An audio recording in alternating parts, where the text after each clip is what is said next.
Hello and welcome to the second episode of Commander's Q&A. You asked for it, it existed, and now it's back for a second episode. And wow, what a response I got. So many amazing questions, so much great feedback, really blown away. I thought maybe I'd get 3 or 4 questions, but look, my second monitor, which is where I have the questions, the show got 36 comments. That is fantastic, and 118 likes. So thank you very much. You guys clearly want more. So I guess I gotta keep making more. But to keep the show going quickly and to make sure it doesn't go too long, we're gonna stick with the first 10 questions and try and get through those and try and give decent answers to each one. And before we get into that, just a quick thing: I am wearing Captain Foley, Stuart Foley's Christmas present to me, an amazing tactical away team jacket thing, which was a fantastic thing to get over Christmas. And for each Commander's Log Commander's Q&A, I might be changing what I'm wearing to something else geeky, and it will not always be Star Trek. It probably most of the time won't be Star Trek. So look forward to seeing what else I'll be wearing or doing in the episode. So first question from Barry Holmes, and he's asking: the ships of Star Trek versus Stargate, who would win? Now, that is a great question and a hell of a one to start on, because I love Stargate. Stargate is where I sort of started Star Trek started, but Stargate was my big fandom for ages. Very different universes, very, very different universes. I think certain races in Stargate could probably do very, very well against Star Trek ships.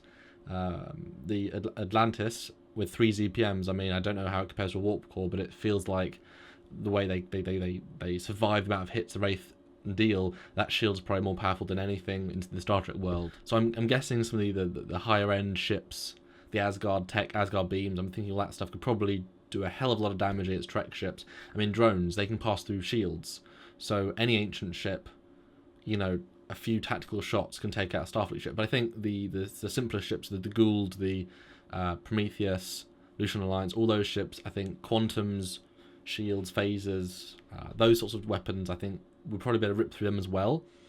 So it's the advanced guys are still advanced in Stargate, and I think shield technology is probably stronger in Stargate just because of the power management of ZPMs. I think I'm guessing that's what I'm gonna say. But it's a great question, and I would love to do more verses and actually see these ships fight. I know some people, I know there are technical specifications of what exactly the weapon kilojoules are at, but I think a lot of it is about what your gut says about how you see these ships fight. But it'd be an interesting test. So thank you, Barry. Next question is from Steve Dongu.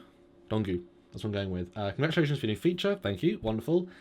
Ship-related question here. In the various Star Trek incarnations, how many actual shipwrights do we meet? I recall one in the TOS episode. Is there truth, no beauty? But do we ever meet any others? That is such a memory alpha question. But thank you.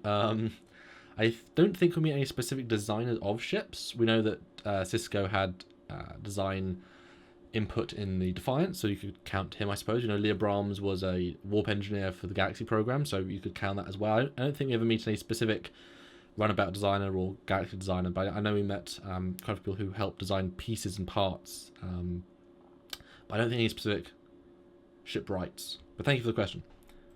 The next question is about Transwarp from Tam J and Trekyards, which is Stuart replied, yes, we're doing Transwarp. That Transwarp fact file will be out soon-ish. Just got to make it, but we are almost finalised, and it's very informative. I learned lots while recording it and while re-listening to it. So yes, be fun when we get to it. Next question from Wake Roberts. Good evening, Commander. It is evening, so good evening to you. Congratulations on the new spin-off. Thank you. My first question to you would be, who do you think was the worst Starfleet Admiral? Perhaps this could even be a question considered in a top 10, just a thought, smiley face. Absolutely. Worst Admiral. There's some pretty bad ones. My gut would say go straight for the Admirals that were taken over in Season 1 of TNG with those parasites, but those obviously weren't in command of their faculty sort of thing. So I think I'd be tempted to go with Admiral Marcus from the JJ films, because any Section 31 agent is a dubious moral landscape anyway, and that's affects the principles of Starfleet, which we all hold so dear. We fictional. No, I think because he abused Khan's knowledge and built the ship, was stupid enough to have it on his desk. I mean, I think in terms of worst overall, he was a bit of a mean guy. I guess he got what was coming to him, but he wanted to take the war to the Klingons, even though all throughout Trek we've never seen that real let's go defeat them first. That was a serious step beyond Star Trek Beyond. That's a serious step beyond what we would, or the Federation would have done. So I think he represents some of the worst aspects of the Federation and Starfleet, and therefore I say he's one of the worst admirals. But thank you for the question. From Samuel McCosh, another Samuel, hello there. Behind the scenes question, awesome, that is my area of expertise. Are there any Americanisms or Canadianisms that frustrate you in the script, show, or British wit that doesn't translate well when you talk with El Capitano or a guest? Well, speaking of British wit, Andrew Probert, who we all love, he has a very much a British sense of humour, so we get on very well with him. In terms of Americanisms and Canadianisms, I mean, we all speak English, roughly, and we're all talking a different style of language. When it's scripted, it's very much semi-techno babble, official sort of formal language. So I don't think that, I think that is basically one-to-one. There's never any problems with that. When we go improv, then sometimes a joke doesn't necessarily pay off, or sometimes Stuart says something about a brand, no idea. But very few of those. It's the Canadian, obviously I work mostly with Stuart, and I think the Canadian and the British culture are much closer than you think, and as such, mostly all translates. So that's great. And Americanisms, again, if you bring in a guest, it's very focused what we talk about with them, in terms of the ships or the design. So pretty much it's always the same language. It's kind of surprising how really on the same page we always are. Captain Lakiwa, and he says a great little comment here, but it's a Q&A show. So his question is, computer specifications, ... what, ... are ... they. Well, I can answer that. I already got the computer stats prepped. Now this is, remember, I had an original computer, which was the first 50 episodes or so, that's there. And then the new computer, which was for the Indiegogo, you guys helped support the show to buy a amazing new PC, and Brian Heat helped supply the processor, which saved us a lot of money, and really, it's a very, very fast computer now. It does renders beautiful fast. That's why you're getting so many more renders per episode and a higher resolution and whatnot. It is an i7 Intel Core processor. It's the i7 5820K CPU, which is 3.30 gigahertz.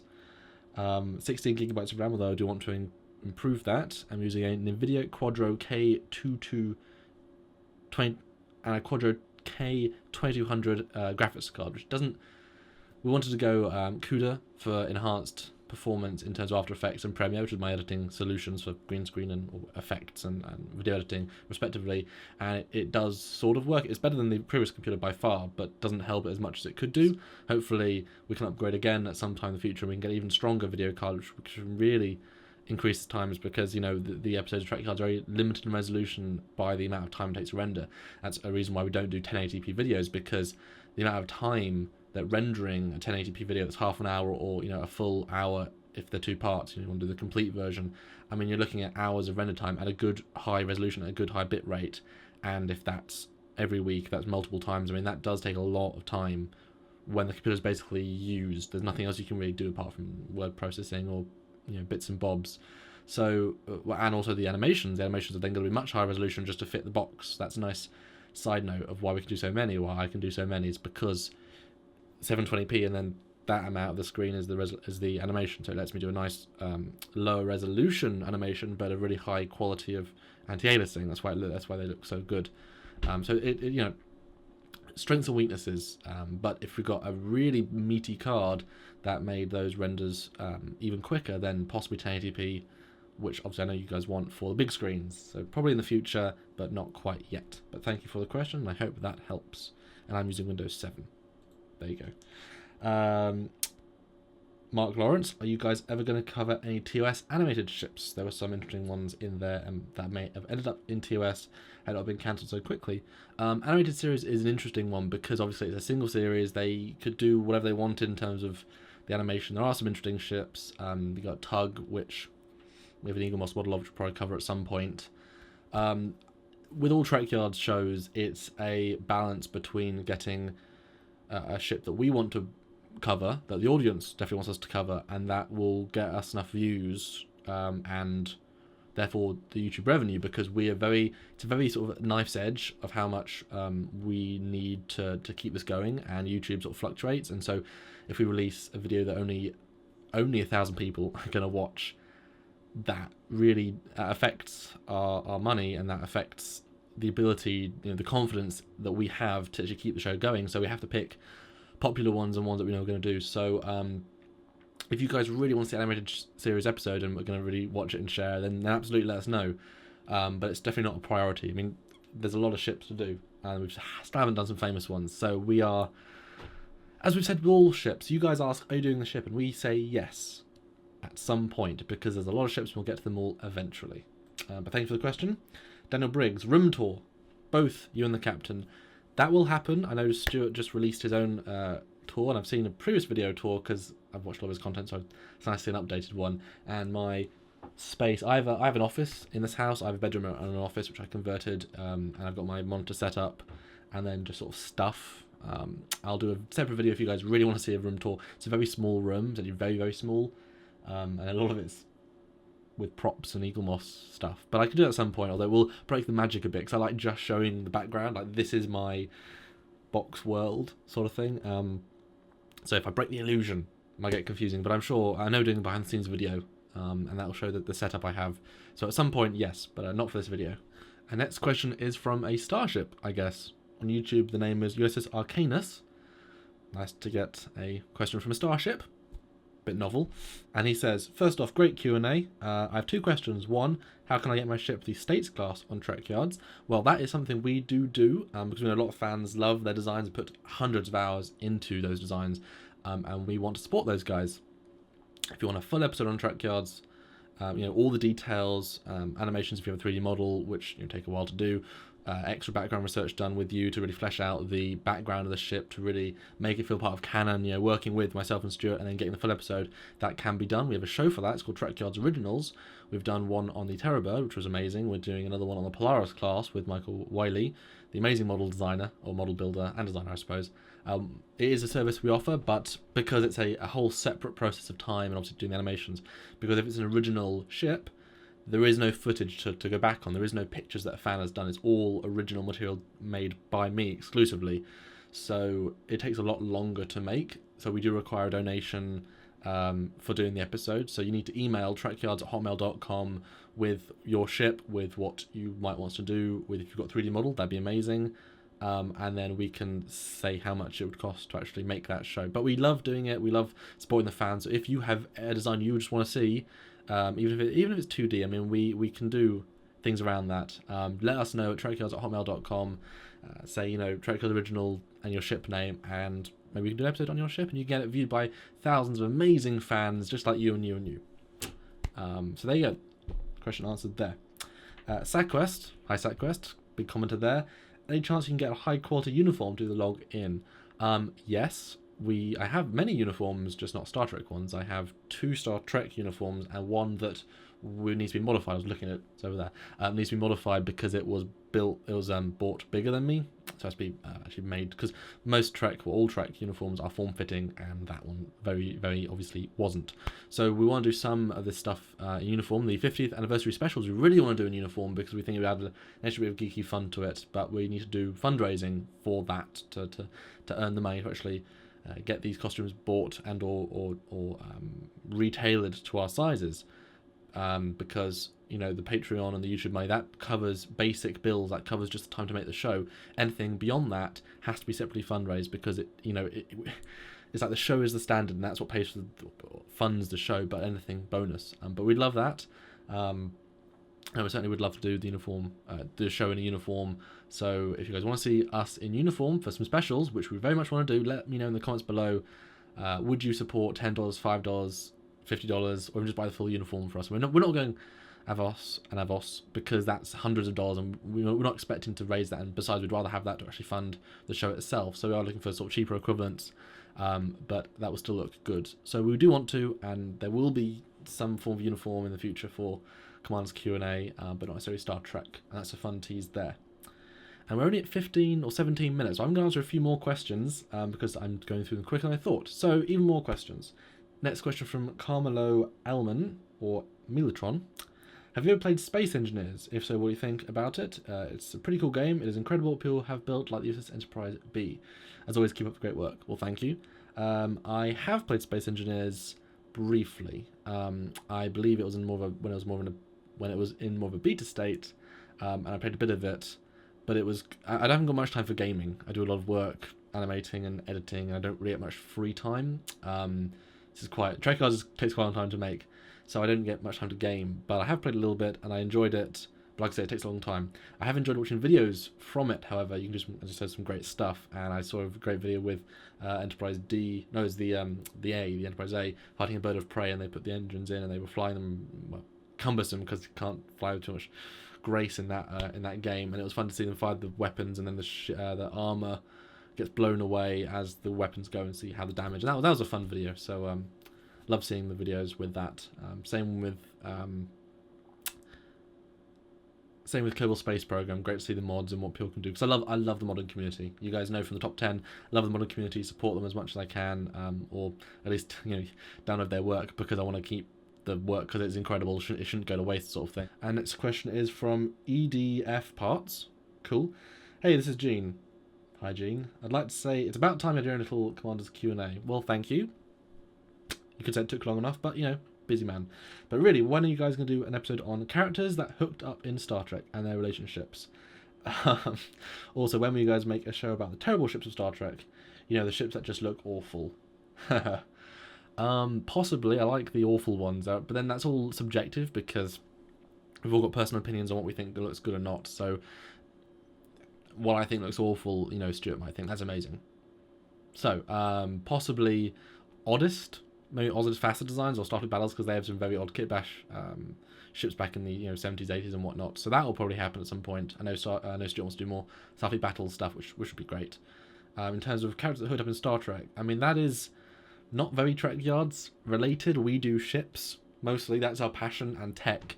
And top 10s are kind of our bonus love letter to the fans of giving you more fun content, seeing us do our thing. And then Captain's Log is Stuart's way of sharing his knowledge. Q&As are you guys can ask me questions, because I'm, I suppose, a lesser seen half of Trekyards. So it might be in a podcast, maybe. But I mean, I don't know. It's we're the Trek tech geeks, I suppose. So guys hooking up, it's fun, but it's not necessarily what the show's about. And then Barbara Seifer did comment about the second worst storyline of TNG was Worf and Troy. Yeah, not a huge fan of those guys, but Troy ended up with Riker. It was destined to be. I wonder if you'd asked Gene Roddenberry at the start, because he set up that relationship. I wonder if he actually wanted them to end up together or not. If you know, comment below. Next questions from Stuart Lynn's Sexton's Frontier Zone books. Okay.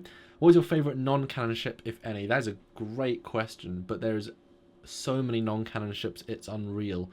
We've just done our top 10 fan ships, so that would be part of that, and my top one was the Klingon battleship from Renegades, I'd think there. That's an amazing design.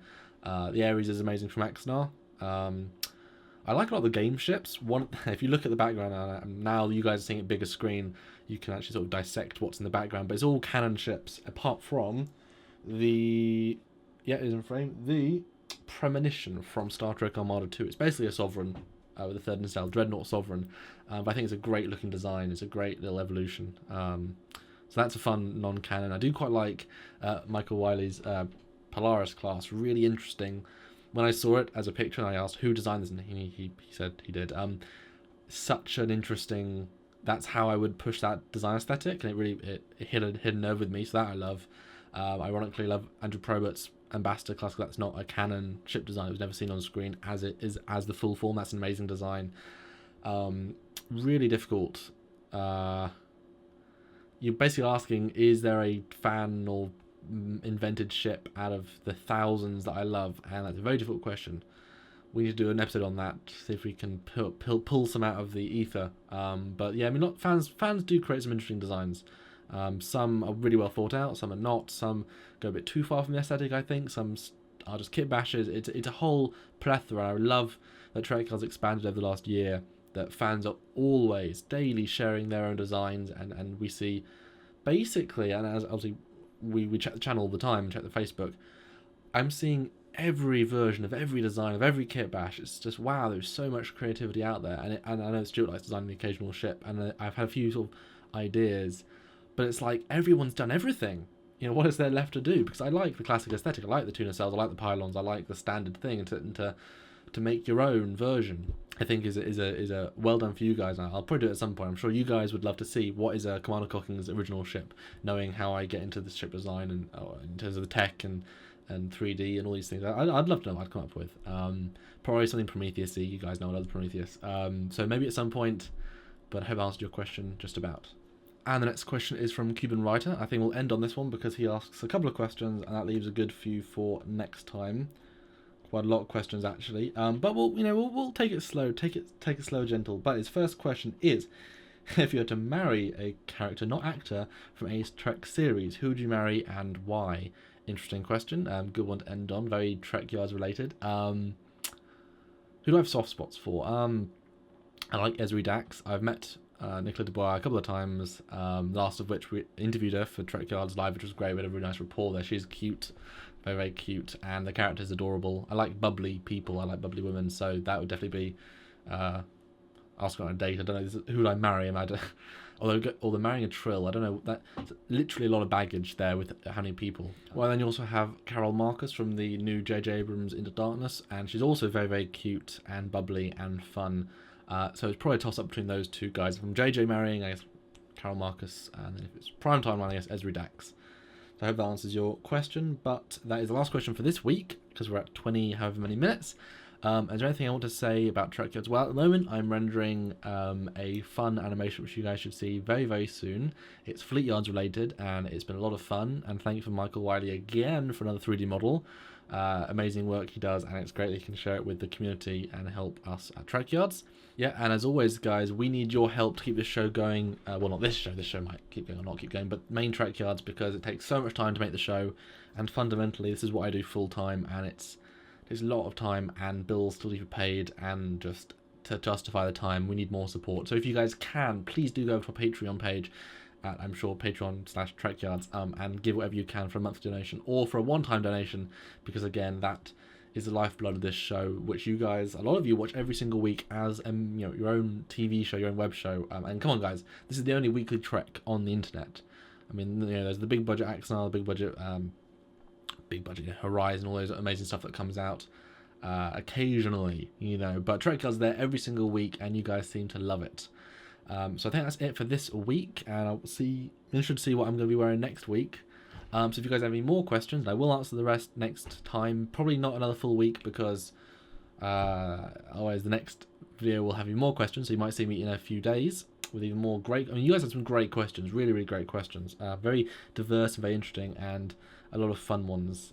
So probably answer those soon. If you have any more questions, anything about the background, anything about the computer setup, anything about any future episodes, maybe I'll give some teasers, who knows, then ask away on this video, and I'll be on a future Commanders Q&A. So that is it for this week. Hope you enjoyed me rambling. I don't know how much I rambled, hopefully just the right amount. And as always, guys, check out other videos on this channel: Captain's Log, Trekyards Mission Briefing, Top 10, everything we do. And until next time, guys, Commander Cockings, have a great week. See ya.